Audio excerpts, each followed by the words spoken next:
En agosto de 2022, un tipo llamado Jason Allen se inscribió en el concurso de Bellas Artes de la Feria Estatal de Colorado, categoría Arte Digital. Presentó una obra que se llama Teatro de Ópera Espacial, una imagen etérea con figuras de túnicas mirando a través de un portal circular hacia un paisaje completamente luminoso. Técnicamente impecable, emocionalmente profundo. Ganó el primer lugar y entonces se supo cómo lo hizo. Jason usó Midjourney, una herramienta de inteligencia artificial. Generó más de 900 variaciones con diferentes prompts. Seleccionó y refinó en Photoshop. Aumentó la resolución en otra herramienta de inteligencia artificial. Imprimió en lienzo. Le dedicó, según él, unas 80 horas en aprox el proceso completo. Las redes explotaron. Artistas hablaron de la muerte del arte, de la muerte de los trabajos creativos. De premiar una obra en la era digital era como dejar que un auto en Fórmula 1 compitiera en una carrera de bicicletas. Pero la historia no terminó ahí. Allen intentó registrar la obra ante la Oficina de Derechos de Autor de Estados Unidos. La oficina se negó. Argumentó que la imagen carecía de una autoría humana suficiente. Piensen en esto un segundo. Ganó un concurso de arte. No pudo registrar su obra como suya. ¿Quién tiene la razón? ¿Los jueces que premiaron la imagen por lo que era? La verdad, una pieza bella, algo que les generó algo. O una oficina de derechos de autor que dice que si no hubo mano humana, no hay autor. Lo que me fascina de este caso es que condensa mucho sobre todo el conflicto en una sola historia. Allen no hizo trampa. Declaró abiertamente que había usado Midjourney. Dedicó 80 horas al proceso. Generó 900 variaciones. Seleccionó, refinó, imprimió. Si un fotógrafo toma 900 fotos y selecciona la mejor, nadie cuestiona su autoría. ¿Por qué con la inteligencia artificial es diferente? La respuesta intuitiva es porque no movió las manos. No hubo un trazo, no hubo años de escuela, no hubo una técnica de arte, no aprendió a mezclar colores y eso conecta con algo profundamente arraigado en cómo entendemos la creación. Creemos que el esfuerzo físico y la habilidad técnica son condiciones necesarias y fundamentales del arte. Pero entonces, y eso es una pregunta genuina, no retórica. Marcel Duchamp no fue un artista cuando se puso un migitorio en una galería y lo llamó De Fontaine. Andy Warhol no es un artista cuando delegó la producción de sus serigrafías a asistentes en The Factory. La historia del arte del siglo XX fue, en gran parte, la historia de expandir qué cuenta como creación y qué no. La inteligencia artificial es la expansión más radical de todas. Eso es innegable. Pero el escándalo más reciente fue el del Art Renewal Center Salon de 2025, donde retiraron un premio a una obra llamada The Watching, tras descubrirse que contenía elementos generados por la inteligencia artificial. Los jurados ahora exigen pruebas del proceso, fotos del trabajo, grabaciones en pantalla, cosas que les permitan verificar la autoría humana. A medida que la tecnología mejora, las pistas visuales de la inteligencia artificial desaparecen. Estamos entrando en una era donde la confianza en el arte requiere evidencia forense. Y por ejemplo, en el Comic Con de San Diego se prohibió totalmente la exhibición de arte generado por inteligencia artificial, supuestamente para proteger el sustento de artistas humanos. No es un debate teórico, es gente real perdiendo ingresos. Un año después del caso de Allen, en 2023, el fotógrafo Boris Algen ganó uno de los Sony World Photography Awards con una imagen que parecía una fotografía antigua, evocadora, con dos mujeres de diferentes generaciones.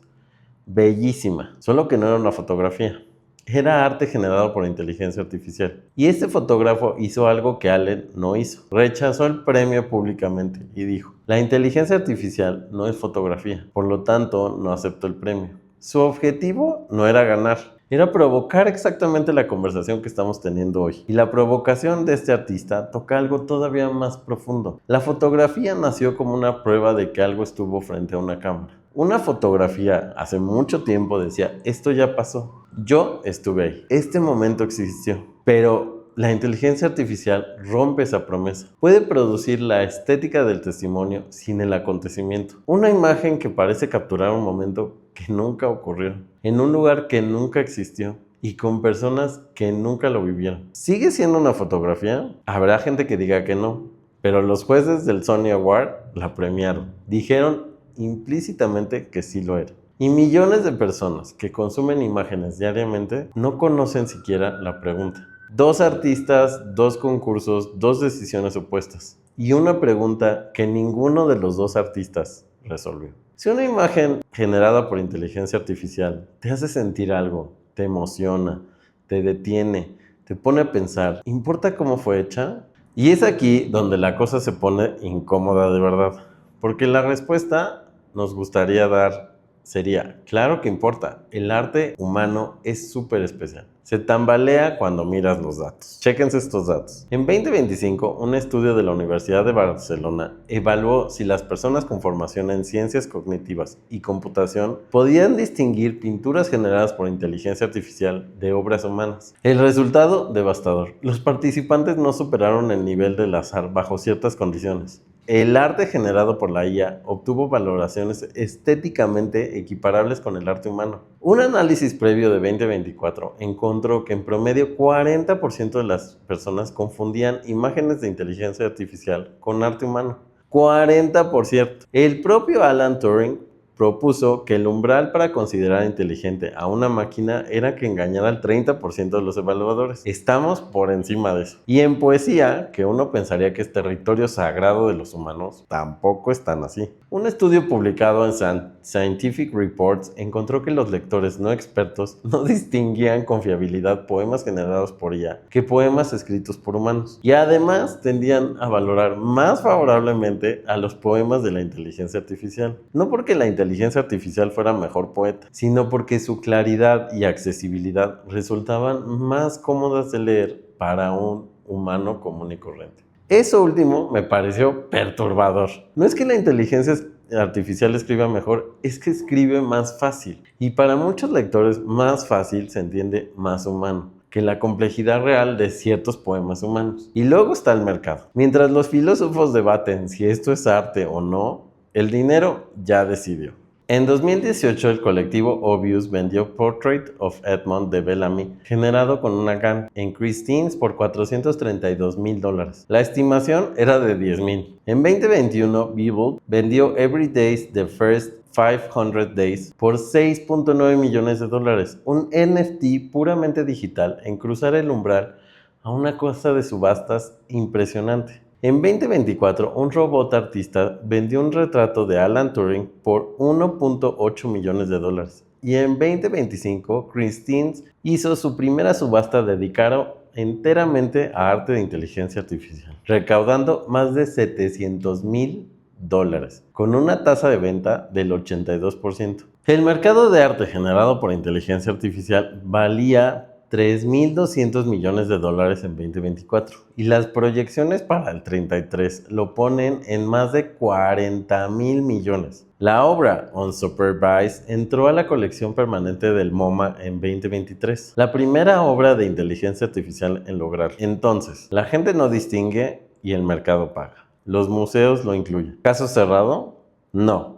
Porque hay más datos. Un estudio de Columbine Business School encontró que los participantes valoraban el arte etiquetado como hecho por humanos hasta en un 62% más que el arte idéntico etiquetado como hecho por IA. Y una encuesta global en 2025 confirmó que el 81% de los encuestados mencionó al menos una razón más para valorar el contenido humano: la autenticidad, la originalidad o la conexión personal de la experiencia con el creador. Y ahí está la paradoja central de este episodio. La gente prefiere el arte humano cuando sabe que es humano, pero su ojo puede preferir el arte de IA cuando no lo sabe. Lo que valoramos no es la imagen, es la historia que hay detrás. Para entender por qué esta historia importa, necesito hablarles de una filosofía que lleva décadas pensando en esto antes de que existiera Midjourney. Se llama Margaret Bowden y propuso una forma de entender la creatividad que me parece más útil para este debate. Bowden dice que hay 3 tipos de creatividad. La primera es la combinatoria: unir ideas familiares de formas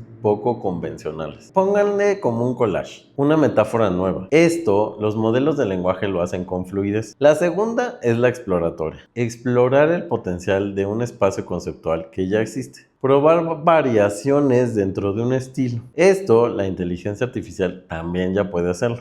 Y la tercera, aquí es donde se pone muy interesante, la transformacional. Crear un espacio conceptualmente distinto, hacer pensable lo que antes era inconcebible, inventar un lenguaje, romper un paradigma. Bowden dice que la inteligencia artificial puede demostrar los primeros dos tipos, pero el tercero requiere algo que hasta la fecha no lo puede hacer ningún sistema de inteligencia artificial: autonomía, intencionalidad y conciencia. En sus propias palabras, esas cuestiones filosóficas hacen que no quepa hoy una respuesta sobre si una máquina podría alguna vez realmente ser creativa. Y la neurociencia le da la razón, al menos por ahora. La creatividad humana involucra lo que se llama el Default Mode Network, un circuito cerebral que se activa cuando no estás haciendo nada.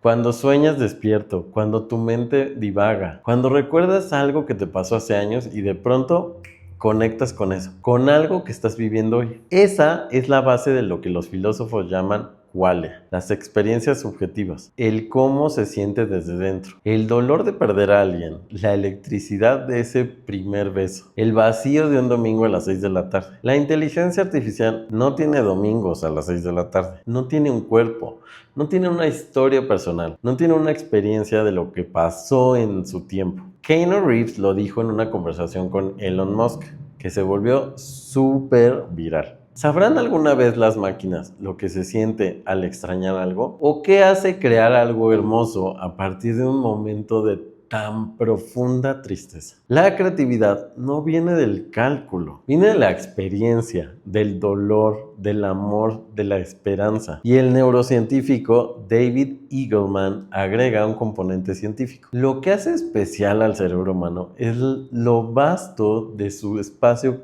cortical entre el estímulo y la respuesta. Las experiencias de vida precolan durante años antes de convertirse en un output creativo. La inteligencia artificial no tiene tiempo, no tiene cuerpo, no tiene una historia personal. Procesa en milisegundos lo que un ser humano metaboliza durante décadas. Pero, y aquí es donde no quiero caer en la trampa romántica, eso no significa que todo el arte humano sea profundo, auténtico y conmovedor. Mucho arte comercial también es chafa, industrial, formaleico y producido bajo sobreexplotación.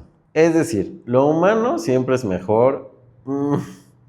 Es tan ingenuo como decir la IA ya es un artista. La posición más honesta, la que creo que vale la pena sostener, es que la IA puede producir novedad estadística, pero el humano puede incluir, además de la novedad, la experiencia vivida, la intención, la vulnerabilidad, el riesgo, la memoria, el cuerpo, la comunidad, el oficio y la responsabilidad. Se ve igual, pero no siempre significa lo mismo. Y para entender por qué esa diferencia importa, hay que volver a lo que un filósofo escribió hace más de 90 años, algo que parece escrito para hoy. Walter Benjamin, en 1936, publicó un ensayo sobre la obra de arte en su época, que llamó reproducibilidad técnica. Su idea era central, era el concepto del aura. Esa calidad integral de la obra vinculada a la presencia única en tiempo y espacio, su aquí y su ahora, irrepetible. Benjamin argumentó que la reproducción mecánica, como la fotografía, ya había comenzado a erosionar esa aura, al separar la obra de su contexto ritual y tradicional. Ahora piensen en lo que la inteligencia artificial hace con esa idea. Si en la fotografía si la fotografía era la reproducción de una imagen, la IA es la generación de una imagen sin referente físico original. No copia un momento del mundo, crea una imagen que nunca existió, de un lugar que nunca fue, con una luz que nunca brilló. Jean Baudrillard llamaría esto hiperrealidad, un estado donde la simulación se vuelve más real que lo real. Una versión artificialmente mejorada de la realidad que puede resultar más atractiva que lo natural, pero que carece de sustancia. El riesgo es que el deseo auténtico sea desplazado por lo que Baudrillard llama la codificación de la satisfacción. El usuario se conforma con una respuesta algorítmica optimizada en lugar de buscar la complejidad del encuentro humano. Un ensayo académico en 2026 de la Universidad Autónoma de Puebla propone algo bastante interesante, que el aura no desaparece del todo, sino que se transmuta en una aura sintética, que reside en una creatividad conceptual del prompt, la mística del proceso algorítmico y la procedencia construida en el artista curador. El debate sobre la autenticidad se desplaza del objeto a la intención y al proceso. Y eso me lleva a algo muy personal. Yo uso la inteligencia artificial todos los días para crear, para mi trabajo en Metrics y también para Sculpted. Y también para este podcast. Claude me ayudó a diseñar mi programa de entrenamiento al analizar datos de mi macrociclo de fuerza e investigar para estos episodios. Soy, por definición, alguien que cree y crea con la inteligencia artificial. Pero hay una diferencia que siento, no que pienso, como que siento, entre lo que Claude me ayuda a producir y lo que yo creo desde dentro. Porque cuando un episodio de este podcast me sale bien, no es por lo que investigué, o bueno, no necesariamente. También es porque siento algo que mi experiencia se le metió entre las palabras. Porque algo que me pasó en el gym, en Metrics, en una noche de insomnio, en un pensamiento sobre mi papá, encontró un camino hasta este micrófono. Y cuando eso pasa, el episodio tiene algo que ningún modelo de inteligencia artificial puede darle: la certeza de que alguien vivió esto. Hay un concepto en filosofía llamado el Test of Lovelace, diferente al Test of Turing. Propone que una máquina solo puede considerarse genuinamente creativa si produce algo que su programador no pudo prever ni explicar a partir del código original. Los críticos dicen que las sorpresas de la inteligencia artificial son subproductos de la complejidad algorítmica, no destellos de un genio, y los datos lo confirman parcialmente. Un experimento en 2025 demostró que los jueces humanos no podían distinguir la procedencia de las obras en comparaciones directas. Rindieron no mejor que el azar. Pero aquí está el giro que creo que importa. Que no puedas distinguirlo a simple vista no significa que sea lo mismo. ¿Puedes no distinguir un diamante sintético de uno natural? Seguramente. Pero uno se formó durante millones de años bajo una presión geológica extrema. Y el otro salió de una máquina un martes. Ambos brillan igual, pero solo uno tiene una historia geológica muy increíble.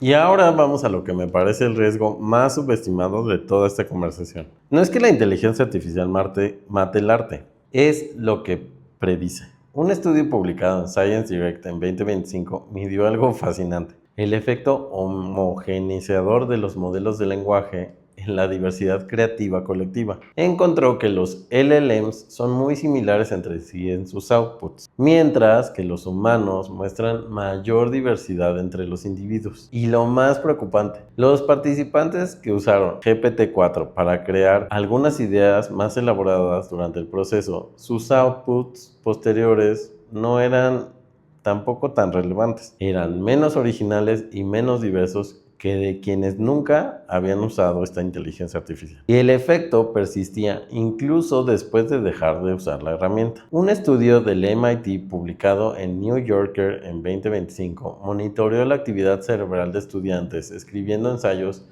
con y sin ChatGPT. Los que usaron la IA mostraron menos actividad cerebral general, menos conectividad alfa asociada a la creatividad y menos conectividad teta asociada con la memoria y el trabajo. El 80% no pudo recordar citas específicas de sus propios ensayos y todos sus textos eran o tenían vocabularios y conceptos muy similares. Un estudio de más de 4 millones de obras en más de 50,000 usuarios publicado en PNAS Nexus encontró que la inteligencia artificial generativa de texto a imagen incrementó la productividad creativa en un 25% y aumentó la probabilidad de recibir un FAB en 50%. Pero la novedad promedio del contenido disminuyó. Solo aumentó la novedad en el pico, las obras más originales, no en el promedio. Lo que dice esto es brutal para la cultura. La IA democratiza la producción,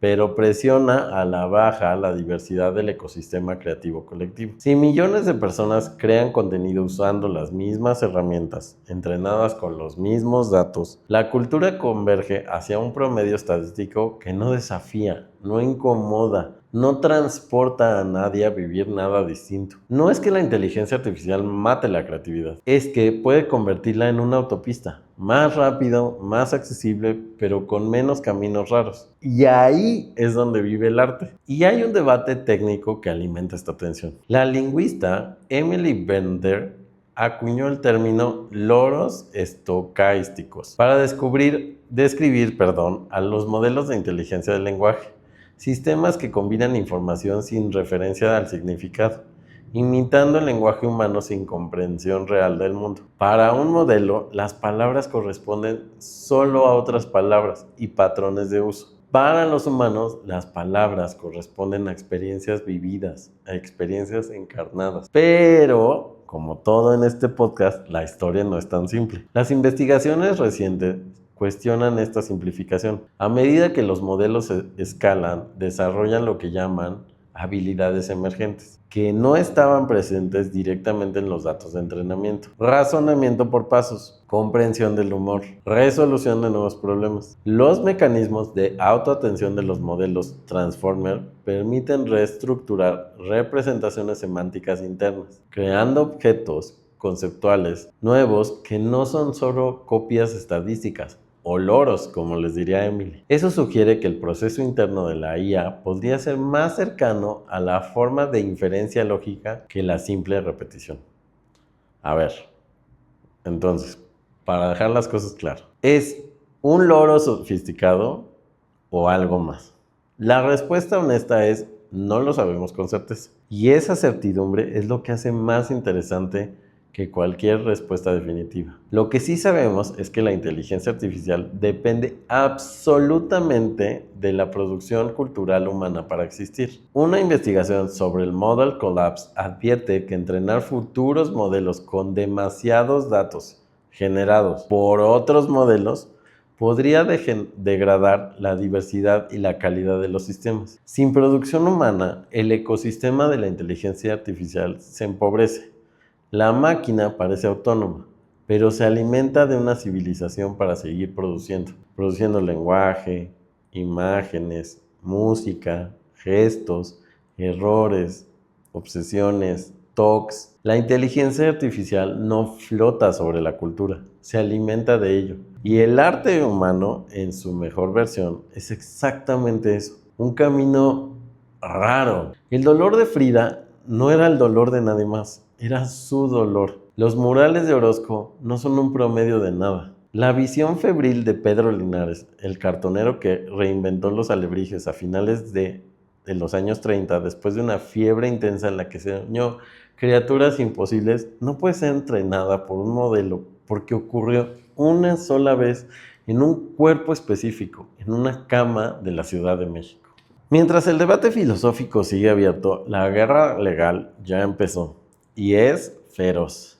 En enero de 2023, 3 analistas, Sarah Anderson, Kelly McKinnon y Carla Ortiz, demandaron a Stability AI, Midjourney y DeviantArt, alegando que sus modelos fueron entrenados con miles de millones de imágenes con derechos de autor sin permiso. En junio de 2024, la RIAA demandó a Suno y Udio por entrenar sus modelos musicales en grabaciones protegidas a una escala que calificaron de casi inimaginable. Y en junio de 2025, Disney y Universal demandaron a Midjourney por generar infinitas copias no autorizadas de personajes como Darth Vader y Minions. En enero de 2025, la Oficina de Derechos de Autor de Estados Unidos publicó un informe en donde rechazaba categóricamente el copyright para obras generadas únicamente con la inteligencia artificial. Solo los trabajos de autoría humana podían ser protegidos, pero esto deja una puerta abierta. Cuando hay participación humana sustancial y demostrable,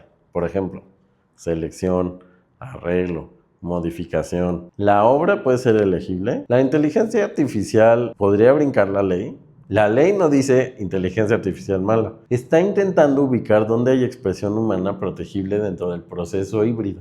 Y la clonación de voz agrega otra capa. En 2025 la tecnología alcanzó lo que la industria llama paridad humana. En pruebas ciegas, incluso expertos no pueden distinguir una voz clonada de la original. Microsoft DALL-E 2 lo logra a partir de muestras de apenas segundos. Un estudio de Scientific Report reportó y confirmó que los oyentes tienen dificultades importantes para identificar voces clonadas por la IA. La canción viral Hard My Sleeve, que imitaba las voces de Drake y The Weeknd, demostró que esto no es un tema técnico. Toca identidad, consentimiento, explotación comercial y reputación. Una voz ya no puede ser prueba de presencia de una persona. Y si la voz era de las últimas huellas íntimas del humano, del artista, la inteligencia artificial ya lo convirtió en material replicable. Y no solo son las voces. Un estudio publicado en Psychology Science encontró que ciertos rostros generados por la inteligencia artificial se percibían como más reales que rostros humanos reales, especialmente los rostros blancos. Y lo más inquietante, quienes cometían más errores tendían a tener más confianza en sus respuestas.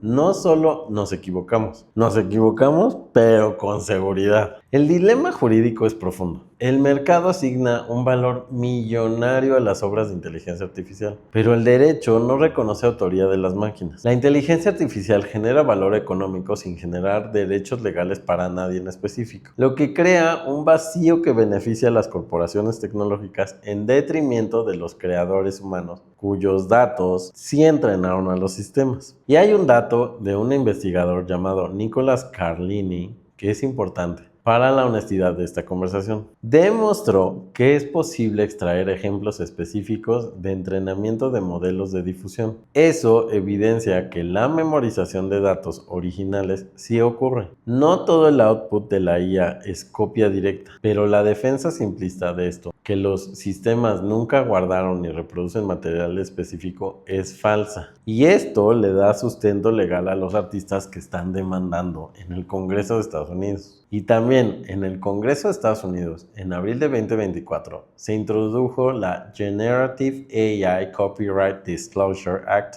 que requeriría a las empresas revelar los conjuntos de datos utilizados para entrenar sus sistemas. Su aprobación sigue pendiente, pero la dirección es clara. El mundo está moviéndose hacia más transparencia, más consentimiento y más compensación para los creadores humanos. La pregunta es si llegaremos a tiempo.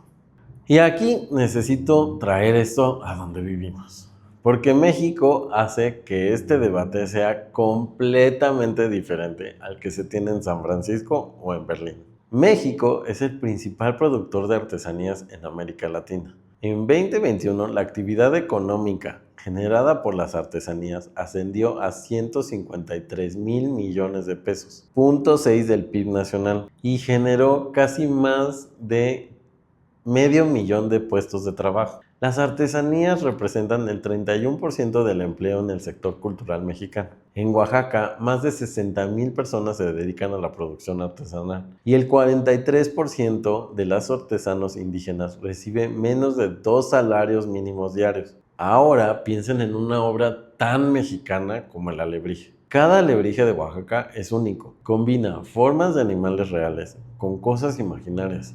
Se tiñe de pigmentos naturales de significado simbólico. Está ligado a creencias prehispánicas, guías espirituales y a un montón de conceptos de las personas, de su religión, de su noción de vida. No solo es un objeto bonito, es una cosmología hecha a mano. ¿Puede la IA hacer un alebrije?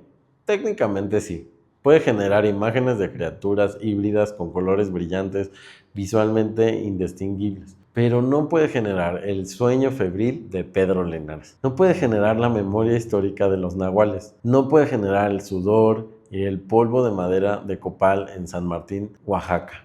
No puede generar las semanas de trabajo manual que cada pieza requiere. La pregunta no debería ser, ¿puede la máquina y una impresión 3D hacer un alebrije? La pregunta es, ¿puede generar lo que hace ese objeto sea culturalmente significativo? El aprendizaje, el taller, la historia, la familia, el territorio, la venta, el linaje, la imperfección, la historia local. Ahí está la diferencia entre forma y mundo. Un generador puede producir la forma visual, pero la pieza artesanal no es solo la imagen. Es tiempo, material, circulación económica, relato y cuerpo. La vulnerabilidad aparece cuando el mercado solo quiere la forma y no el mundo. Y eso ya está pasando fuera de la inteligencia artificial. En 2025, Adidas y el diseñador Willy Chavira fueron ampliamente criticados por un calzado que autoridades y artesanos mexicanos señalaron como parecido a los huaraches tradicionales zapotecos de Oaxaca.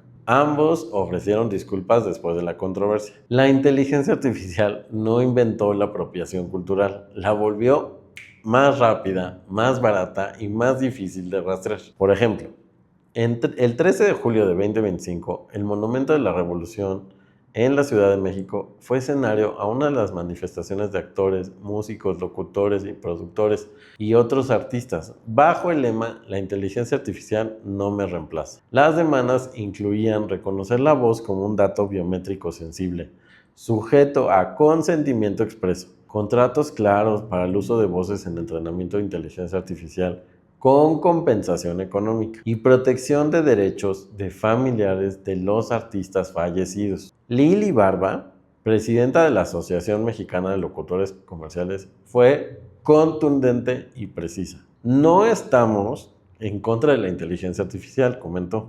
Es una herramienta maravillosa.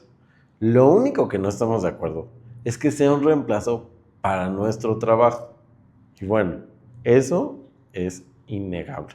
Y la Suprema Corte de Justicia de la Nación confirmó en 2025 que las obras generadas por inteligencia artificial no pueden ser registradas como propiedad intelectual en México. El derecho de autor en México es un derecho humano exclusivo para las personas que tienen cuerpo. La paradoja mexicana es fascinante. México tiene una de las tradiciones creativas más ricas y más arraigadas del mundo. Una gastronomía que, bueno, qué bárbaro, te puedes volver loco. Reconocida por la UNESCO como Patrimonio Inmaterial Artesanal, tiene artesanías, muralismo, literatura, cine. Bueno, es una riqueza muy amplia y esa riqueza funciona como escudo. El arte, que tiene raíz cultural profunda, contexto comunitario y proceso ritual, es más difícil de sustituir porque su valor reside en la procedencia y el proceso, no solo en el producto. Pero México también tiene una alta desigualdad digital, artesanos en situación de vulnerabilidad y una industria creativa que ya se enfrenta a la precariedad muchísimo antes de la inteligencia artificial. El doblaje, la locución, el diseño gráfico y la ilustración comercial, todos los rubros con alta presencia del talento mexicano, son los primeros en ser desplazados. ¿México está protegido o está más vulnerable? Yo diría que ambas cosas. Y esa tensión es exactamente donde se tiene que vivir esta conversación. El copyright occidental pregunta: ¿quién es el autor? Muchas culturas comunitarias mexicanas preguntan algo diferente. ¿A qué pueblo pertenece esto? ¿Quién puede usarlo? ¿Quién no puede usarlo? ¿Con qué permiso? ¿Para qué fin? Y sobre todo, ¿quién se beneficia con esto? Esas preguntas no caben en un prompt. La Ley Federal de Protección del Patrimonio Cultural de los Pueblos y Comunidades Indígenas y Afroamericanas, publicados en 2022 en el DOF, busca reconocer y proteger el patrimonio cultural y la propiedad intelectual colectiva de los pueblos. Y la cocina tradicional mexicana también ya fue inscrita a la UNESCO como Patrimonio Cultural Inmaterial, descrita no solo como una técnica culinaria, sino como un modelo cultural que incluye prácticas agricultoras, rituales, conocimientos antiguos y costumbres comunitarias. Lo mismo ocurre con el Día de Muertos. La UNESCO lo reconoce y lo vincula a las comunidades indígenas, a su memoria, a los ciclos rituales y a las relaciones con sus difuntos. No solo son calaveras bonitas y flores de cempasúchil, es un sistema completo de la relación humana entre la vida, la muerte y la memoria y la trascendencia. Un generador de imágenes como Midjourney puede producir la estética mexicana en segundos, pero una estética no equivale a una práctica cultural. Puede copiar signos visibles sin cargar el sistema de relaciones que les da sentido. Y en un contexto donde la cultura contribuye en 3% del PIB nacional mexicano, según la cuenta del INEGI, y donde las artesanías son una de las áreas con mayor contribución, la apropiación digital no solo es un debate estético, es una amenaza económica directa a las comunidades que ya viven, la neta, en bastante precariedad. ¿Qué pasa cuando la estética artesanal se vuelve un dataset? ¿Quién gana cuando el estilo de una comunidad ya se vuelve un prompt? Hay un proyecto en México que merece mención como contrapunto esperanzador. El cineasta Alonso Alejandro Coronel Vega incorpora la IA en la creación cinematográfica, empujando los límites de la autoría y la creatividad en un contexto nacional. Su trabajo apunta hacia una visión de la IA como catalizador cultural que no destruye la identidad mexicana, sino que podría ampliarla. Cuando la herramienta la usa alguien que conoce su contexto, su comunidad y su intención, cuando hay un humano con raíces atrás del prompt, el resultado puede ser poderosísimo. Voy a ser muy honesto con ustedes. Cuando empecé a investigar para este episodio tenía ya una posición súper clara. El arte humano es insustituible. Punto.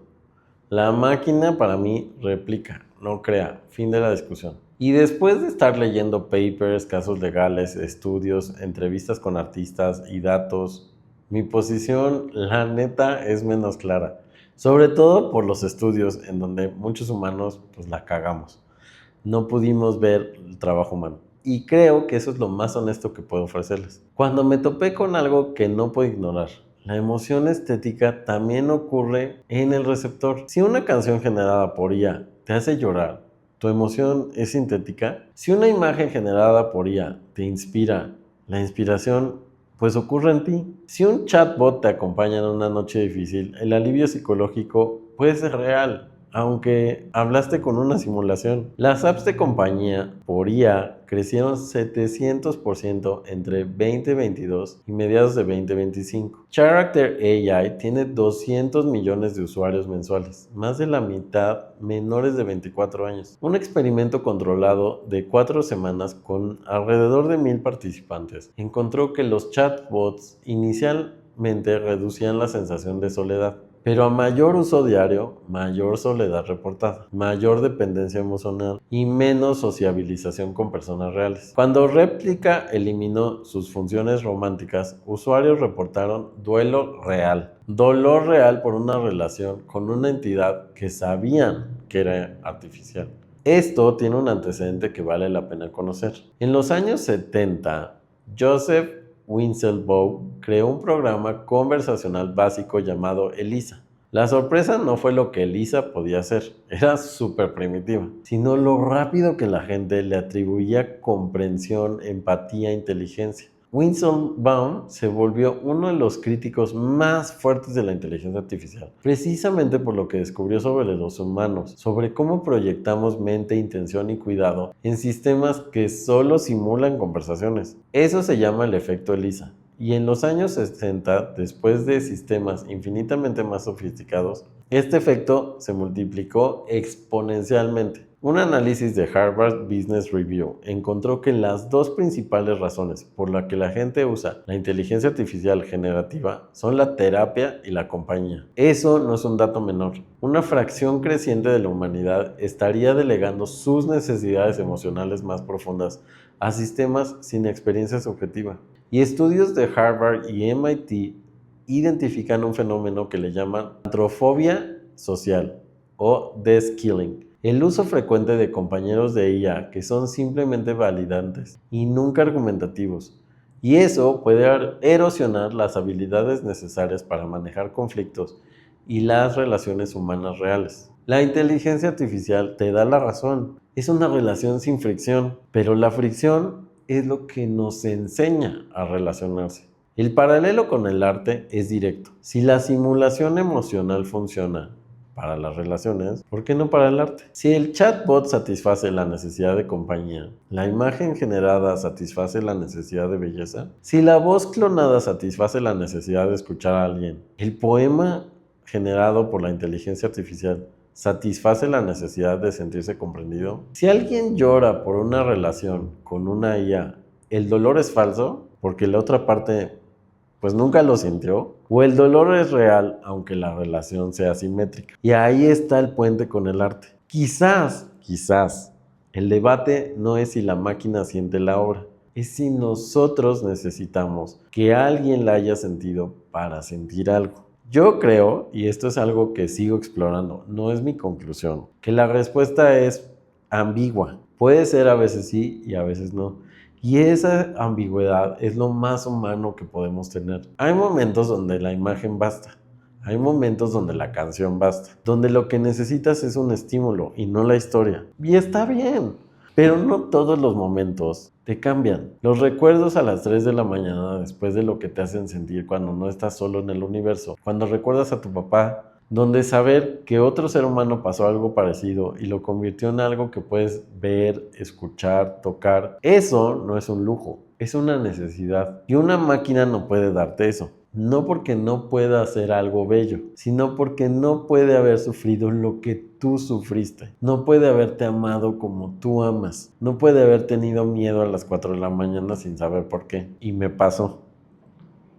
Bueno, a todos nos pasa. La IA no destruye el arte humano, destruye la tranquilidad de creer que lo humano siempre será reconocible. Y tal vez el arte, de aquí en adelante, se defienda como una forma distinta, no diciéndole a la máquina lo que nunca podrá ser algo bonito. Esa batalla quizás ya se perdió, sino diciendo, esto lo hice yo, con mis manos, con mi historia, con mis errores, con mi tiempo. Y si esto te importa, si te importa saber que alguien quiso decir algo y pudo haber fracasado en el intento, entonces sí, somos humanos y seguiremos necesitando. Si no te importa, la simulación será suficiente y está súper bien, no te juzgo por eso, pero creo que perderás algo que todavía no puedes nombrar. Y creo que el mundo del arte, si sobrevive a esta sacudida, se va a fragmentar en dos mercados paralelos. Uno de alto valor, donde la procedencia humana verificable, certificada, con historia, valdrá más que nunca, más de lo que ya vale. Donde saber que alguien pintó eso con sus manos, que tardó meses, que lloró 2 veces durante el proceso, será el lujo supremo. Y otro mercado masivo donde el arte generado por inteligencia artificial satisfacirá el consumo cotidiano de imágenes, música y contenido a costo casi cero. Wallpapers, soundtrack, ilustraciones para presentaciones, fondos de video, todo es funcional, hermoso y desechable. Los artistas que sobrevivan serán los que logren comunicar no solo su obra, sino su historia, su proceso y su humanidad. Me queda clarísimo que el alebrije de Oaxaca sobrevivirá, no porque se vea mejor que una imagen producida por Midjourney impresa en 3D. Probablemente se vea peor, según los estándares de lo digital. Sobrevivirá porque alguien lo talló con sus manos, en madera,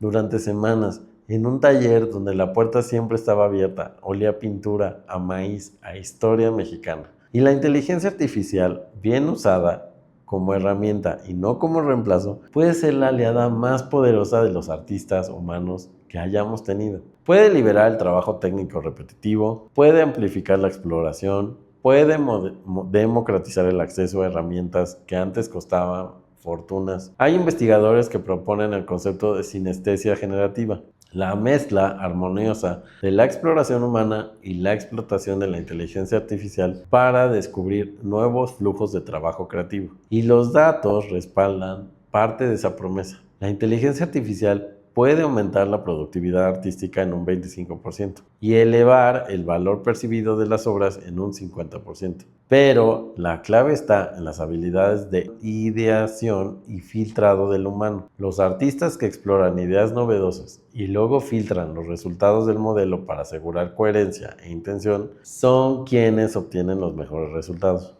La mano humana siempre está ahí.